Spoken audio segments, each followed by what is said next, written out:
இந்துக்கள் சற்று மெத்தனமாக இருந்துவிட்டால் யார் வேண்டுமானாலும் எப்படி வேண்டுமானாலும் இஷ்டம் போல் விளையாடும் இடமாக கோவில்களை மாற்றிவிடலாம் என்று திராவிட கும்பல் எண்ணி வருகிறது. சபாநாயகர் அப்பாவு கிறிஸ்தவ மதத்தை மட்டுமே உயர்வாக பேசி இந்து மதத்திற்கு எதிரான கருத்துக்களை கூறியிருப்பது நாடறிந்த உண்மை. அப்படிப்பட்ட மனிதர் நெல்லை மாவட்டம் உவரி சுயம்புலிங்க சுவாமி திருக்கோவிலின் தேரோட்டத்தை துவக்கி வைக்க வேண்டும் என்று அங்கு ஆட்சியர் அடம் பிடிப்பது ஏன் என்பதுதான் பெரும் கேள்விக்குறியாக இருக்கிறது. இதற்கு இந்து முன்னணியினர் கடும் எதிர்ப்பு தெரிவித்த நிலையில் திருநெல்வேலி மாவட்டம் சேரன் மகாதேவி சப் கலெக்டர் அலுவலகத்திற்கு விசாரணைக்காக நேரில் ஆஜராக வேண்டும் என்று இந்து முன்னணி மாநில துணைத் தலைவர் திரு ஜெயக்குமார் அவர்களுக்கு சம்மன் அளிக்கப்பட்டிருக்கிறது. அங்கு நேரில் ஆஜரான ஜெயக்குமார் அவர்கள் சபாநாயகர் அப்பாவு இந்து மதம் குறித்து இழிவாக பேசியிருந்த காணொளிகளை ஆதாரங்களாக சமர்ப்பித்திருக்கிறார். ஆனால் அதை பெற்றுக்கொள்ள மறுத்த சேரன் மகாதேவி சப் கலெக்டர், இந்த ஆதாரங்கள் எனக்கு தேவையில்லை, இது பொதுக்கோவில், யார் வேண்டுமானாலும் போகலாம் என்று பேசியிருக்கிறார். பொதுக்கோவில் என்றால் சமுதாய பாகுபாடின்றி இந்துக்கள் செல்லலாமே தவிர வேற்று மதத்தவர்கள் செல்லக்கூடாது என்று அறநிலையத்துறை சட்டமே இருப்பதாக ஜெயக்குமார் தெரிவித்திருக்கிறார்.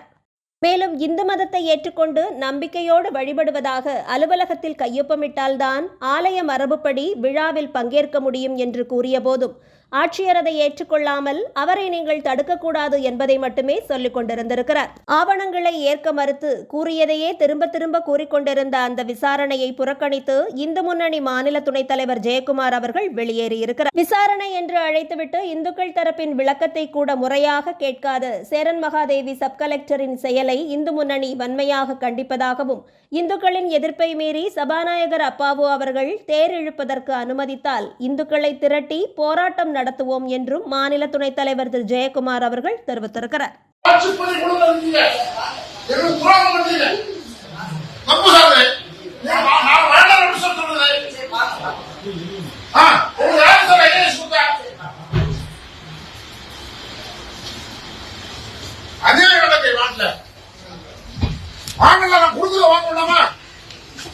அநியாயம் நடக்குது. ஒரு ஆட்சி பணி ஐஏஎஸ் பொறுப்பு யார் கொடுத்தாரு, எப்படிதான் கொடுத்தாரு தெரியல.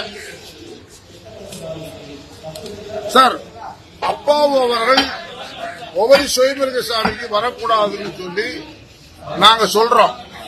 அதுக்குரிய ஆதாரம் சப் கலெக்டர் கொடுத்தா அதை வாங்க மறுக்கிறாரு. எங்க மதம் தான் உயர்ந்து சொல்றாரு. அவருக்கு அவர் உயர்ந்த மதமா இருக்கலாம், ஆனால் எங்கள் மதம் எங்களுக்கு உயர்ந்தது. அப்பாவை நாங்கள் வரக்கூடாதுன்னு சொல்றோம். எங்களுக்கு சமன் போட்டு அழைச்சிட்டு நான் கொடுக்கிற அத்தாட்சியை வாங்க மறுக்கிறேன். அதனால மத்திய அரசு இவர் மேல ஒழுங்கான நடவடிக்கை எடுக்கும். உள்ள என்ன சொன்னாங்க? நான் வாங்க மாட்டேங்கிறாரு. நீங்க என்ன கொடுத்தீங்க? நான் ஒரு பென் டிரைவ் கொடுத்தேன். அது இந்த அம்மாட்ட கொடுத்துட்டாங்க. எங்க சைடு உள்ள ஆதாரத்தை. என்ன ஆதாரம்? அதுல எங்க மதம் தான் உயர்ந்ததுன்னு அவர் பேசுறாரு. அவர் மதம் அவருக்கு உயர்ந்தது, எங்க மதம் எங்களுக்கு உயர்ந்தது. அடுத்த என்ன நடவடிக்கை? சார், எங்க ஜனநாயக பேசத்தான் செய்ய முடியும். ஆனா அதுக்கு மீறி ஒரு கண்டன கூட்டம் போடலாம். நாங்க என்ன பண்ண முடியும்? அவர் ஒரு உயர்ந்த ஸ்தானத்தில் இருக்கிறாரு. அந்த உயர்ந்த ஸ்தானத்துக்கு இருந்து அவர் நடக்கல.